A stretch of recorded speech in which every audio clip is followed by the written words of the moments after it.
The following presentation is brought to you by the Realm Network. Today on Mr. Media, I'll talk to rising young singer-songwriter Aliya Hashemi.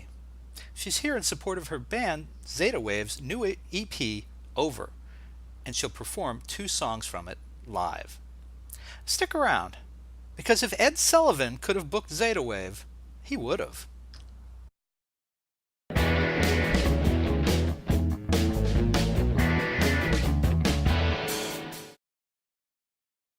So much media, so little time.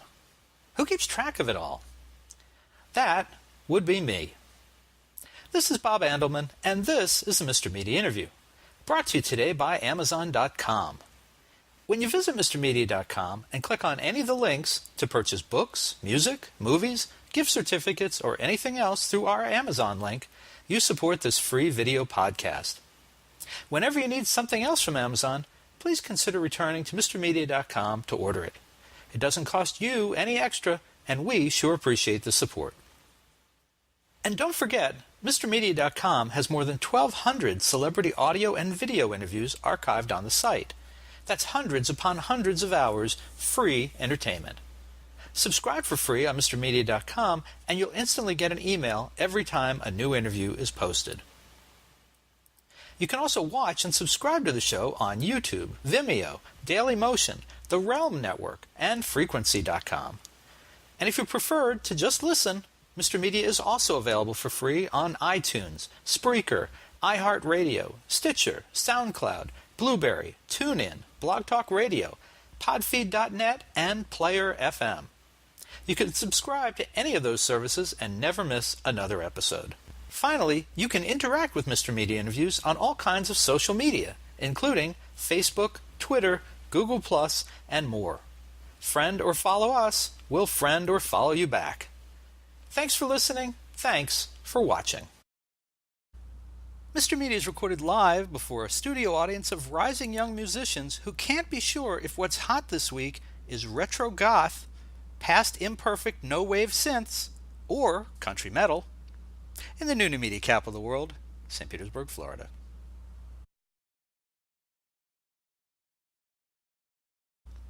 Honestly, when I heard today's guest leads a band named Zeta Wave, I was really hoping I'd like her music because I already liked the name.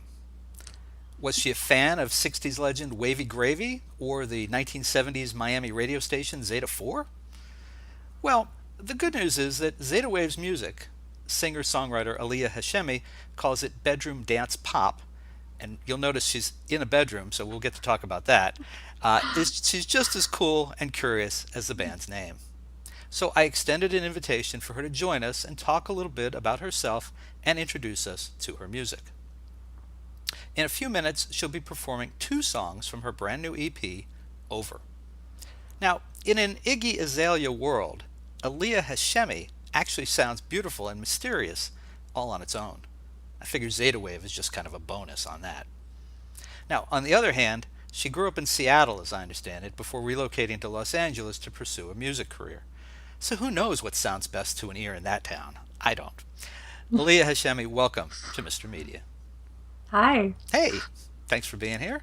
Thanks for having me. I honestly, I don't know whether to start with you by asking about the band's name, Zeta Wave, or wanting more information about what bedroom dance pop is. So I thought I'd make it ladies' choice. What do you think we should talk about first? Let's go with the bedroom dance pop. So why you felt like I classified it that way? Well, I mean, my interpretation of that, and I guess it goes back to when I was a little younger. It sounds like music to have sex to, horizontal bop. I mean, bedroom dance pop. It's like. And I listen to the music, and I think, yeah, I could listen to this stuff while I'm, in an intimate situation. Whatever works. that wasn't the intention, but I think the thought of bedroom, why it was bedroom dance pop, is because it's definitely got a real dancey beat to it with the electronic drums, but I feel like lyrically, it's a little more intimate, hence probably the bedroom, cozy, intimate feel. because all of those lyrics are coming from personal experiences.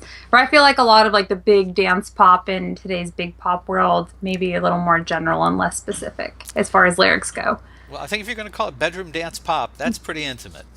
At least to me. I don't know. Of course, I can recall being in college and being, with someone and playing. I still can't believe I did this. Well, Woody Allen in the background. I don't know. I think I reached a point where my music collection was just not that broad. We didn't have the advantage of the internet. We could pick any song. Yeah, you had to work with what you got. And I just put on Woody Allen telling jokes, which was kind of stupid because every so often I just started laughing with no explanation. So That's fun. Yeah. Of course, I had hair then too. If anyone's trying to visualize that, or probably now I've probably burnt. Probably nobody wants to visualize that, and I completely get that. So it's not. I mean, then when I saw that you're doing the interview from bed, A bedroom. literally. I mean, well, yeah, why not? I'm being true to my genre. Here we go. So you're going to try to tell me this is just a coincidence, right? A lot of songs are written right here too, so maybe that also ties into my genre. Why not? This is where they start, and this is where they develop and get put out into the world. Really here in the bedroom. Really hoping I'm going to change the subject about now, aren't you? Yes. So. So tell me, excuse me, tell me about the band's name, Zeta Wave. I mean, I joked a little bit about, I remember going to college in Miami, and Zeta 4 was a huge radio station there for at least 20 years. There was Wavy Gravy, and I'm sure that Zeta Wave has nothing to do with either, but, you got to look for that, yeah, see? The connection. I've never heard of either of those, but I wasn't alive in the 60s. Sorry. God, I love the 60s and 60s music, but mostly like the Beatles and Velvet Underground and that type of thing. But I wanted to have a band name, even though I'm the primary songwriter and singer. I wanted a band name because I feel like if you go by your your real name, you tend to get pegged as acoustic singer, songwriter girl, which is what I'm going to be doing today. But yes, but I wanted to have something that didn't automatically make people think of, oh, that's a girl, singer, songwriter, probably acoustic, because I wanted something with more of a sound. But I know I noticed a lot of people think Zeta is my name, like on my YouTube channel. So I don't know if I've gotten away from that really. Well, and I'll be honest with folks, we actually had to delay the start of the interview a few minutes because in communicating with your publicist, I thought that was like a stage name for you, so I had to go back and rethink what I was going to say because I really thought that was the way you were being kind of marketed. So yeah. Now, and tell me about your actual name, Aliya Hashemi. It's a beautiful name. What are the origins of the name? My dad is Persian, and so it's a Persian first and last name. Both names are very Persian. Very much. What does Aliya mean? Well, it means, are you ready for this? It means the most exalted one. That's one of the meanings. It also means princess, I think, in Swahili. I also think, I was curious because I believe it also has Hebrew yeah, it does. meanings as well. I just learned that a few years ago, actually. I think Aliya is, it's like, it has to do with a pilgrimage, I feel like. I'm not sure about that. The way I always understood it, and I haven't been in a temple in a long time, at least 15, 20 years, but you would, like on a Friday night in a Jewish temple, you would be brought down for what they called an aliyah, which would be a recognition of something, maybe a birthday, a wedding anniversary, something like that. So, oh, interesting. Yeah, I think there was a rabbi we knew who had named his daughter that. So that's why I was kind of curious. So and you couldn't get much more different than Jewish and Persian roots, I guess, in many ways. So that was kind of interesting. And tell me, you grew up in Seattle. Did I get that right? And then you moved on to L.A.? I actually grew up in a small town in central Washington called Wenatchee, like a really small country town where people grow apples. My dad grows apples. So I grew up in the country, and then I moved to Seattle for school and started getting serious about my music there in Seattle when I realized I didn't want to do what I'd went to school for. And then I'd always wanted to move to LA, and things just fell into place within 24 hours for me to come down to LA. So I got rid of all my things except for what would fit in my car, and I drove down by myself to LA. Wow. Did you know anyone there? I kind of knew one person that I had known when I was like 12, but not really, no. Sounds kind of risky. Yeah, or exciting. Well, exciting for you, probably risky for your folks. Yeah, they were worried. Yeah, I remember bet. calling them. There was like silence. I party lined them, so we were all on the phone. And I told them, I was like, I'm moving to LA at the end of the month. And then there was like silence. But I'm fine. I've been here now for a few years and nothing bad's happened. So Are you able to make a living as a musician? Are you having to do other things to kind of supplement? yeah, I make money from music, but right now I'm still supplementing it. I work at a meditation center, so it's a fun job. That probably gives you some inspiration as well. You probably It does. It really does. And it's just I mean, I get paid to meditate, so it's pretty good, right? I don't think it's as good as getting paid to sit here and talk to you, but sure, yeah, okay. Oh, thank you. And so when did the musical talent kind of first show itself? Probably when I was really little. I remember getting a little piano when I was like 4 years old. I remember it in the middle of the living room, this little tiny red toy piano, and I loved it. And then there's pictures of me taking little plastic toys and turning them into a microphone and me like performing with these like fake glasses on. And then I played piano, and then I played the flute. And then one of my friends, when I was 16, he just bought an electric guitar. And I went over to his house, and I was like, that's it. I have to play electric guitar. So I saved up my money, and I bought one, and then just kept going from there. When was the first time you actually performed for other people? Probably at a piano recital, besides the pictures of me with my toy microphone and my parents. Probably a piano recital when I was 8. And what about the singing part? How did you? Oh gosh, When did you know you had a voice? I think when I was when I was 12, I had slumber parties with my girlfriends. The four of us would have slumber parties, and we'd have singing contests, and we would sing like "Wind Beneath My Wings" and God. songs from Sister Act. And then each of us would sing, and then we'd write our score down for the other person on a little piece of paper and put it in the middle of the pile, and then tally up the points. And I usually won, so maybe from there I knew maybe I could sing. So, Well, when you said "Wind Beneath My Wings," I'm afraid that all the guys went to another channel, but hopefully they'll come back. I mean, we're singing. What's manly? Metallica. There you go. Singing Enter Sandman or Yeah. Jump a from lot of Van metal. Halen or something. Yeah, Yeah, a lot or of Journey. That. There you go. Well, okay, now you're losing them again. Uh, We keep going from sappy to metal to sappy. I don't know. You gotta. Maybe we'll just combine it. It'll be a new genre. Sappy metal. All right, I'll allow that this time. So when you realized you had that interest in singing, did you pursue formal training? No, actually, I was in band, so that kept me from being in choir. But I remember always being like, God, I wish I was in choir. I don't know why, but my mom kind of put me in band, and I liked it a lot, and I liked playing the flute. But I always sang on my own in the car. When I got a guitar, I started writing more songs, so it went on from there.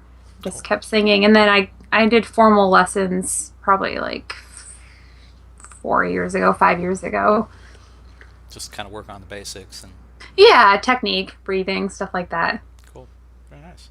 Well, let's get to the really good stuff. The first song you're going to do for us is "Strange Heartbeat." Do you want to set that up for us in any way? Anything we should know?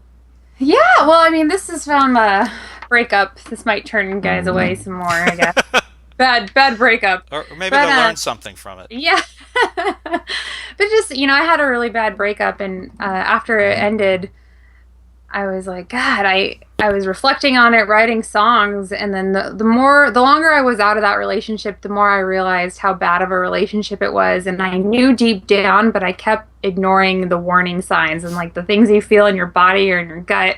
It's just like, this isn't such a good thing for you to be in, but now I have this song There you go. and that knowledge. Well, folks, this is Aliya Hashemi singing "Strange Heartbeat" from her new EP, or the new Zeta Wave EP, Over. You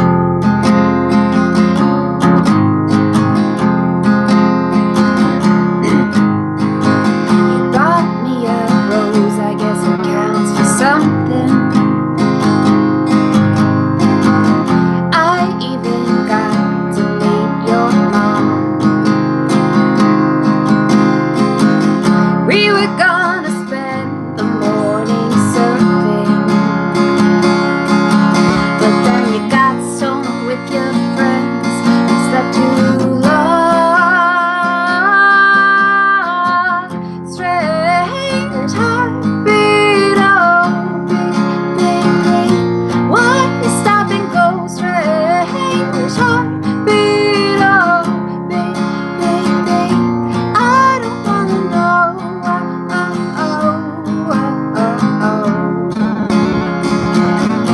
I don't wanna know.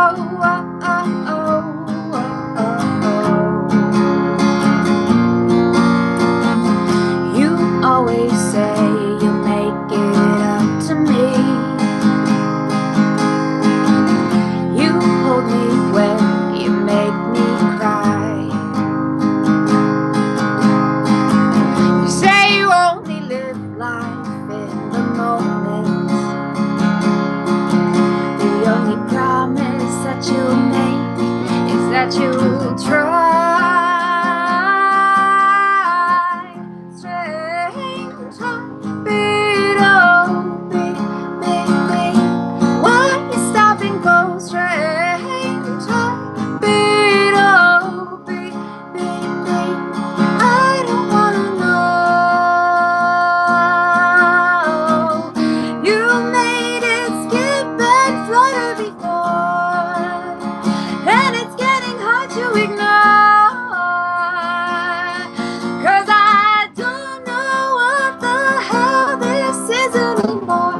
Strange heartbeat, oh, beat, beat, beat. Why you stop and go? Strange heartbeat, oh, beat, beat, beat. I don't wanna know. Strange heartbeat, oh, beat, beat, beat. Why you stop and go? Strange heartbeat, oh, beat, beat, beat. I don't wanna know.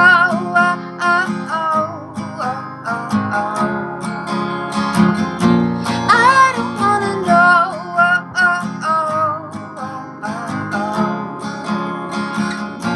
I don't wanna know.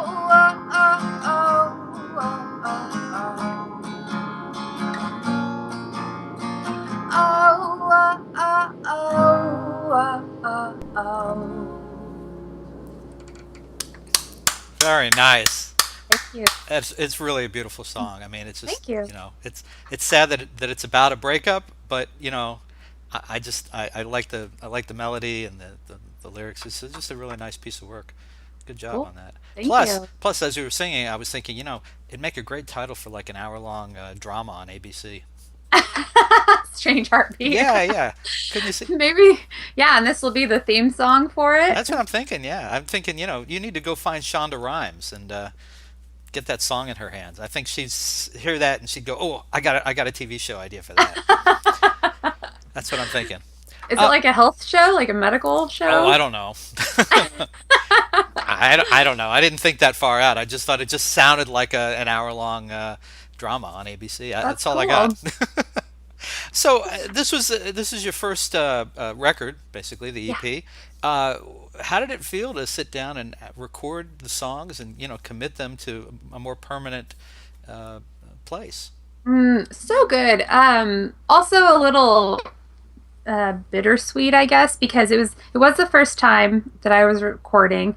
Some of these songs are older because I've been writing for a while and I haven't had an opportunity until now to record. So some of the songs, I'm kind of they've been around for a while, and I've been writing a lot this summer. So a part of me is like really excited to get onto the new stuff, but I am really glad. And there's something really amazing too about taking something that comes from your head and turning it into this big final product.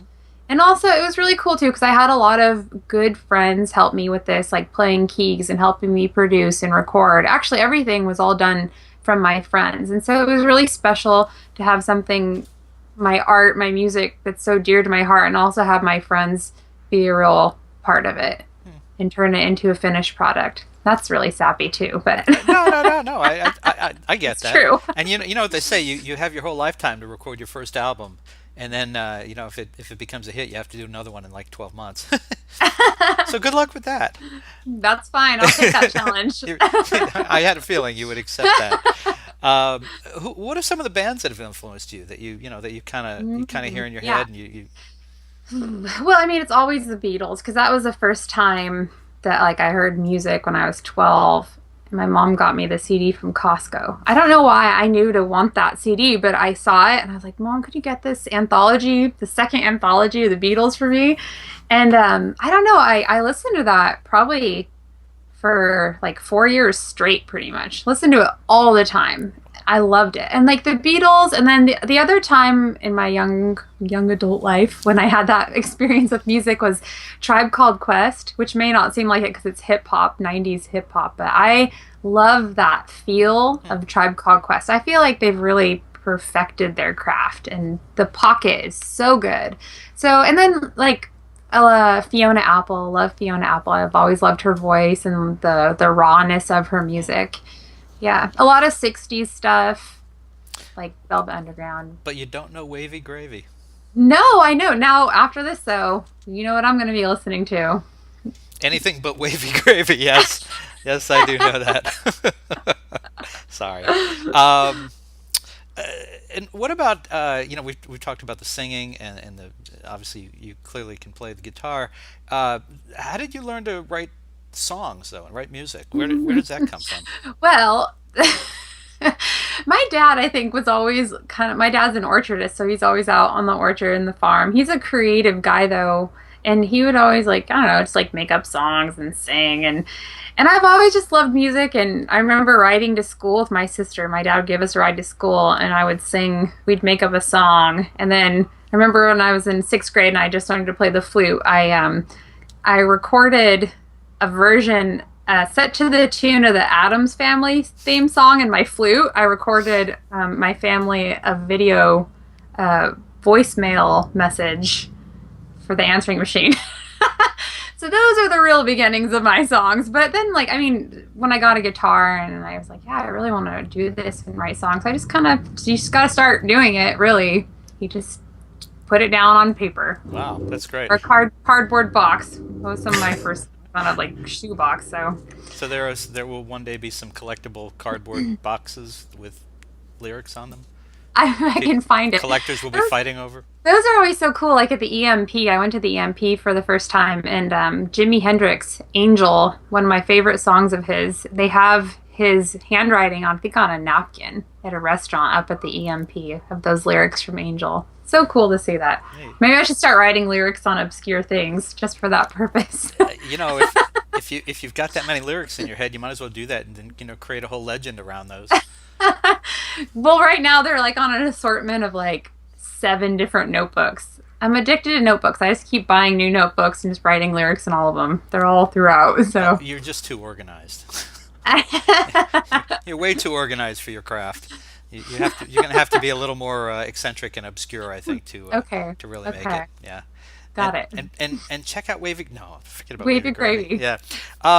What I'm curious about, though, is why.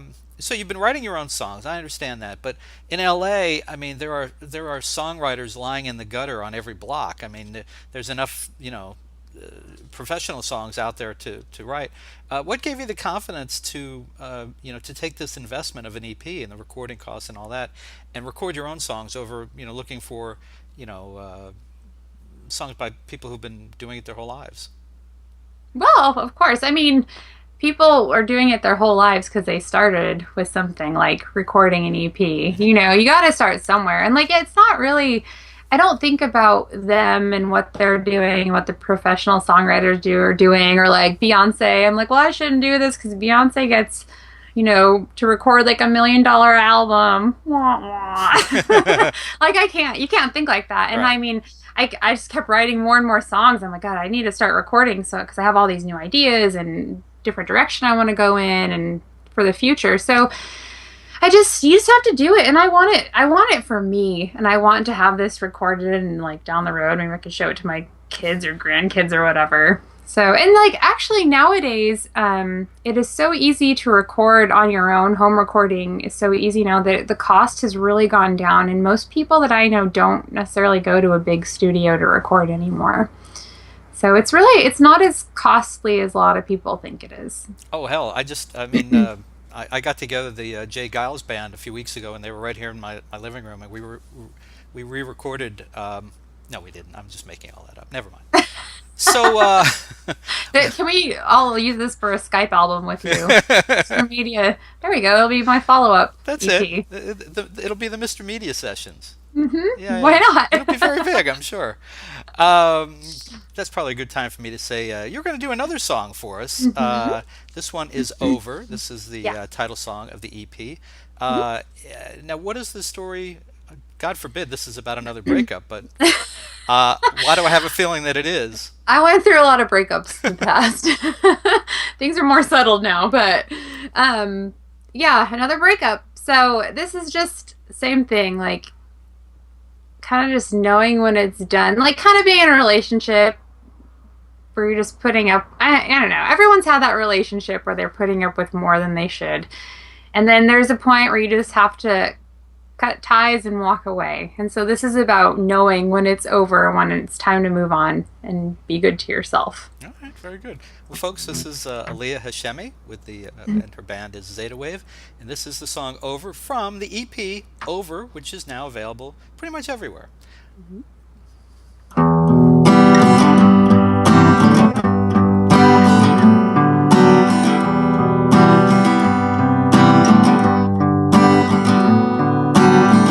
You can keep the mistakes you made me for my birthday. I have a new iPod, I can listen to what I want. You don't need to explain, tell me how I'll never change. Please spare me the story, how you never meant to hurt me. Hey, with all your reasons.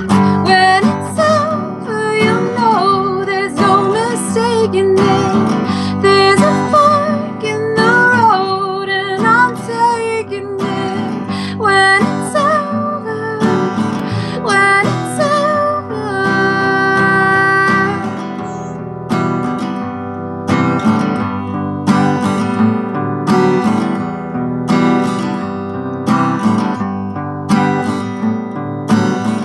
I wasn't your first choice, now you're begging to hear my voice. Had fun at our boulevard, buying drinks for girls might get you far. You might have changed your mind, here's putting the past behind. I don't want to meet up, cause I know enough's enough. Hey, feeling pretty sober now. When it's over, you'll know there's no mistaking it. There's a fork in the road and I'm taking it. When it's over, when it's over, I put in my time.